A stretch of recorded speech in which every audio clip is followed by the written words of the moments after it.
Express our thanks to all the men and women in the country on Veterans Day for the sacrifices they make for the freedoms we enjoy in this democracy, and also it being a military appreciation game coming up. I thought that was very appropriate, so I wanted to say thanks to all the people who work hard, in our armed services. Very excited to be heading into the bye week. Coming off the Arkansas game, a very big win. Had a couple of very good developmental practices. As we talked about last week, focusing on our young guys and fundamentals and technique, getting them better. Certainly with all the talent that we have in our freshman and redshirt freshman classes, it was great to see those guys working. Did a good self-scout, looking at the things we've done the past 4 games. Hit the recruiting trail on Thursday and Friday between the 10 coaches and myself. We hit 89 schools and attended 15 games, and then got a good jump start on our Alabama game plan. From a player of the week and student athlete of the week standpoint, on offense for the Arkansas game, it was Kylan Hill. Defense, it was Marcus Murphy, and then special teams was Jace Chrisman. Our scouts were Kareem Walker for the offense, Cody Swanson for the defense, and then J.P. Purvis for special teams. And then for the student athletes of the week it was Darrell Williams and Colin Duncan. So heading into the Alabama game, obviously one of the top teams in the country. Not going to go into head coach and coordinator and stats and a bunch of things like that. Those are over there in the corner, so you guys can, piece through those and get the information that you need. But, obviously excited for the opportunity to be back home after 28 days, playing in front of the best fans in the country, in an unbelievable atmosphere and a great home field advantage. So we're certainly, excited to have the opportunity to play this game. From a mindset standpoint, I don't, talking to the kids, at the beginning of the week and, after practice, that we feel that we're to win this game, we're not going to have to do anything extraordinary. We're going to have to do the ordinary extraordinarily well. And, we're going to have a great week of practice. We're going to have to take care of the little things on and off the field, and it's got to be a great week. The culture that we're working on every single day and the things we, focus on and stress with our kids, being discipline, accountability, work ethic, attention, detail, and selflessness, where you care more about the team than you do about yourself. All those little things are going to matter against a team of this caliber. And, quite frankly, we're going to have to compete our tails off against what's been the standard in this league. And when you talk about making the choice to come to Mississippi State and compete in the SEC, there's no better opportunity in this game, quite frankly. And individually, as a player, you're going to get to go against some of the other best players in the country to see where you stack up. As an offensive, a defense, and a special teams unit, you're going against one of the best, or 3 of the best in the country. And then certainly from a program standpoint, this is the team for the greater part of the last decade that everyone's been working to knock off. So certainly very excited. It's going to be an awesome opportunity. Our kids are fired up for practice this week. Coaches are excited to game plan. Like I said, great to get back home after 28 days, and we're excited to tee this thing up, and we're going to play our tails off. So with that, any questions? We'll start with Joel and then go to Garrett. Obviously, you maybe want to keep it close to the vest, don't know, but your quarterback situation this week, given how well Tommy played in his last outing, I know Garrett's had some health issues too. Yep. Anything to announce there as far as a starter, or just what your plans may be for him? Yeah, we're listed as an or right now, and the good news is that Garrett's back to being, completely healthy. So we went through practice yesterday. Both the guys got reps. Tommy got most of the ones with the ones and Garrett with the twos. But we're going to continue to progress it through and see how Garrett's kind of coming along. And obviously, I think the Arkansas game was the first one where Tommy was completely healthy for quite a time. So seeing him throw it accurately, create explosive plays, and more than anything, seeing him run the ball was good. So we'll keep practicing them, keep giving them reps during the week, and maybe one, maybe the other, maybe both. So we'll just see how it goes. Garrett? Joe, in the LSU game, you came out aggressive with some trick plays early and kind of played like you guys had nothing to lose. Is the plan to come out and keep that same aggression early? Yeah, I think so, and I think you talk about what you want the identity of the offense, the defense, and special teams to be. It's where you're the hammer, not the nail. And I think in a game where maybe we're 3 touchdown underdogs at home to one of the top teams in the conference and in the country, I don't think you can go in playing not to lose. I think you have to go into the game trying to win. So whatever we need to do by hook or by crook in all 3 phases, if it's trick plays, if it's not trick plays, if it's doing what we do normally, even better. But we're not, like I said, we're not going to go into this game cautious. We're not going to go into it nervous. We're not going to go in scared. We're going to go in to win the game. Steve, then Brian. Coach, it's interesting, the emotional aspect of football. A lot of people say, well, you'd like to have a team like that coming off a win or coming off a loss, and you kind of not sure how they're going to be motivated. What's your line of thinking when it comes to that sort of thing? Does it really make any difference? In terms of Alabama coming off of the loss to LSU, Right. yeah, I don't know. It could go one either ways, and I'm guessing based on their coaching staff and their players and kind of their culture that they're going to come in and have a singleness of purpose and look to bounce back strong. So I don't think, in my mind, we're not anticipating any lingering effect or any kind of hangover or anything where they're kind of got their chins on their chest. I know what Coach Saban's going to stress to the team, or I would imagine I know what he's going to stress to the team, and the type of players they have and their coaching staff. So we're expecting their best, and they're going to get our best as well. Brian? You talked a second ago about being an underdog. What does underdog mentality mean to you? How do you coach your team when they are the underdog? I think it's something where, I think you have to address it, but I don't think you necessarily harp on it or make it a major deal. I think you talk about singleness of purpose and playing to a standard regardless of who's across the ball from you, that if you take care of your preparation during the week, you play exceedingly hard, and you execute with high precision, you're going to have a chance regardless of who the opponent is. I think when it comes to necessarily the underdog, mindset, it probably goes more towards what the margin of error is. So in a game against a team like Alabama's, pedigree, there's not going to be many opportunities. Like you look back at the LSU game and you lose a turnover battle 3-1 or 3-0, whatever it was. That's something in a game, against Alabama that you can't do and expect to win it. Ben and Tyler. Y'all already seen a prolific receiving core in LSU and kind of similar challenge to what Alabama brings. How do those compare, and is there anything you can draw from that sort of experience to what you'll see on Saturday? Yeah, I think they're, you watch the LSU Alabama game, they put kind of some of the numbers up. I think statistically they're probably pretty even, and they probably even go 4 deep when you include Waddle in there. But Coach Sarkisian does a great job mixing kind of RPO spread and pro style concepts. They got one of the top quarterbacks, Heisman candidate in the backfield throwing them the ball. They protect it up very well, and all 4 guys can stretch the field horizontally, vertically, and make people miss. So I think it will be as tough of a challenge as the LSU game was. Kind of going off of that, watching LSU and Alabama last week, and you guys having already played LSU, and it seemed like the defensive game plan was pretty good. You guys disrupted them, especially in that first half. How similar do you expect the game plan to be, and can you do some similar things against Alabama as to what you did against LSU? Yeah, hopefully we can replicate what we did in the first half against LSU outside of, the one busted coverage there at the tail end following the interception. And when it goes back to Brian's question about, going into the game as an underdog and what you need to do to win the game or stay in it, those are the things that you can't do. Being 1 score down against LSU, turning the ball over, and then, cutting the guy loose in coverage to go into the half down, whatever it was, 21 instead, or no, 14 instead of 7. But I think, they're probably a little bit different schematically. LSU and Alabama, you see some, different formations and kind of different concepts than LSU ran. But ultimately, at the end of the day, it's about, it's about tackling, it's about covering guys, it's about being physical at the line of scrimmage.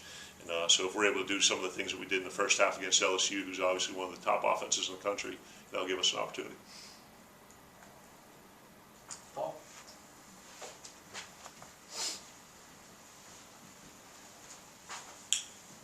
Obviously, the numbers you put up against Arkansas, a lot of people will look at that and end the sentence, well, it was Arkansas. But from a confidence standpoint, how much did that give your guys showing what they can do when things are executing right, and how much can you carry that over into Alabama? Yeah, I think when you kind of look at it, from an eye test and certainly a numbers standpoint, when you look at, SEC-only games from a statistical standpoint offensively, I think we're 7th in the conference right now in scoring offense, where last year we were towards the bottom.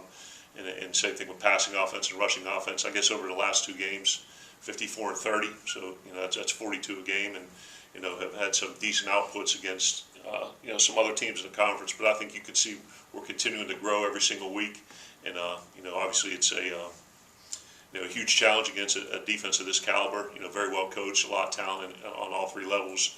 But I think I don't want to say necessarily hitting stride, but every week we continue to grow. Our kids are gaining more and more confidence in what we're doing, and I think. As it's year 2 in the offense, you're seeing some of those things from a growth standpoint that are showing up on game day. Danny? Go to Raekwon Davis. Obviously, he's one of the best defensive linemen in the country. Just talk about his impact on any game he plays, and and just what your opinion is of him. No, I mean, 6'7", 320 pounds, incredibly athletic, very stout against the point of attack, uses his hands very well, a disruptor or a game wrecker, versus the run and the pass. And you kind of, put him inside when you have 24 and 33 on the edges. He's obviously a local kid, and he's going to continue to do a very good job at this level, and have a great opportunity to play it for a long time on Sunday. So he's a heck of a football player. You got a couple of former assistants on Alabama staff. Just what will it be like to see those guys on Saturday, and what insight do you think they may be able to provide for the game plan? Yeah, I mean, my daughter's friends with Jasmine, still goes to high school. I mean, Brian and Charles are great people, you know what I mean? And certainly, we wish them the best every week, but this week, I kind of still correspond with Charles, talk to him a little bit, maybe a little less with Bake, but, we'll shake hands on pregame, wish each other luck, fight like heck during the game, and then see each other after the game. So for 60 minutes, we're going to be enemies. Before that, we'll be cordial. Coach, 2 years ago, a lot of people felt Mississippi State should have won the ball game against Alabama. Last year, you're a couple plays away from really being in the ball game after a great defensive effort. What kind of confidence does the team draw from that? Really, actually play out them pretty close the last 2 years. Yeah, I think the confidence is in the sense that when you prepare well, when you play hard, and you execute with precision, you're going to give yourself an opportunity against any team you play. And certainly, defensively, I think we played very well last year. Had some opportunities on offense. Had a couple scores called back. That could have changed the game early in the first half. And then, 2 years ago, I think it was a 7-point game. Heading into the fourth. So, just like LSU, just like Auburn, and other games on the schedule, our kids are going to go in with a high degree of confidence and a level of confidence that's earned through our preparation and how hard we play and how well we execute, rather than who the opponent is. Ben? With that, obviously, with last year, you couldn't get into the end zone or find any points last year, but is there anything you can take from looking at a film versus from last year's game against Alabama to this year? How do you kind of take a game like that and see, maybe what didn't work on offense and what you can apply to this? Yeah, we included that game in our breakdown. We usually have, four that you put in the breakdown plus your own game from the previous year. And, there were certainly things last year from a schematic standpoint that were dialed up pretty well, and had we executed a little bit better, would have gave us a chance to score some points. And, you take the things that you did that were good and continue to work and build on them, and, certainly going to put I'll say new and different game plan together, but a lot of it's based on your personnel and what they can do. Right? I always tell our guys, it's not what we know, it's what the players can execute. So we'll take the things that we can glean, the information from last year's game, continue to work on those, and add it to the game plan that we're putting together this year, and hopefully continue to get the offense rolling. Danny? Coach, just talking about the defense, the job of Coach Shoot tonight after losing all those draft picks, just now that we've reached this point of the season, your evaluation of that side of the ball under his leadership? Yeah, 8 starters, the entire defensive line, and then the 3 primary backups behind the nose guard and the defensive tackle position, and then 3 of the 4 on the back end. Linebacker core, returned intact, but obviously we had a bunch of things prior to the season which hurt our depth. So I think we've seen continued growth and development, improvement throughout the season. And a lot of guys, as we've talked about before, playing primary roles when maybe, they hadn't before, either as an upperclassman or a new player on the field. So, particularly with the young interior defensive linemen, I think we're seeing a ton of growth there with Fabian and Crumedy and, Nathan Pickering getting a bunch of reps. And then even more so on the back end with Martin and Jarion and those guys, and some of the young linebackers that are getting time. So, the older guys who haven't played, the younger guys who are new to the game. So, every rep in practice, every rep during the game, I think we're going to continue to see our guys get better and better. Tyler? Going back to the quarterbacks, with the depth chart saying or, and then with both of them being pretty much as healthy as they've been all year, is it truly a toss-up at this point? Is it, are they both considered QB1s essentially? QB 1A and 1B, I guess.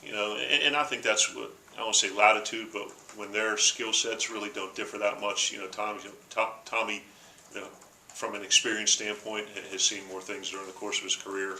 And heading into a game of an opponent of this caliber, I keep saying that, that you can fall back a little bit on that experience, whereas Garrett's doing probably some different and unique things with his feet and an improvisational standpoint. So,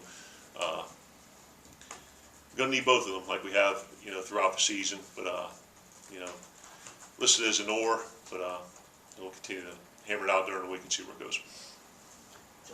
kind of on the health standpoint a little bit there, but Jarian, of course, was a little banged up at Arkansas a couple weeks ago, and stuff, Stu and some other guys. But any guys that were banged up in the Arkansas game a couple weeks later now, that back full health, or what's kind of their status? Yeah, I think through the bye week, we've done a good job, talked to the guys about rehabbing physically and recharging mentally.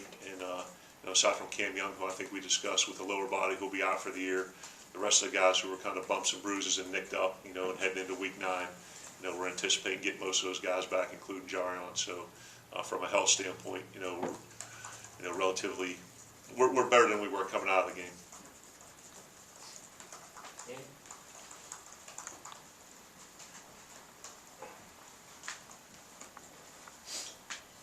So you touched on it a little bit in your opening statement, but just talk about military appreciation games, what it means to you. Your dad was in the service, correct? Yeah, he was in the Army. So just talk a little bit more about that, what it means to you. Yeah, I mean, it's, freedom isn't free, and for people to, let's say, make the sacrifices that they do to ensure that, like, people in this country can enjoy the fruits of democracy, I mean, that means a lot. And, it's something where I think you really can't be thankful enough for those kind of, so we're looking for kind of selfless acts of people to be able to provide for the greater good, and certainly that's something that myself and our staff and our team are really going to show our appreciation for on Saturday. Anything else, Joe?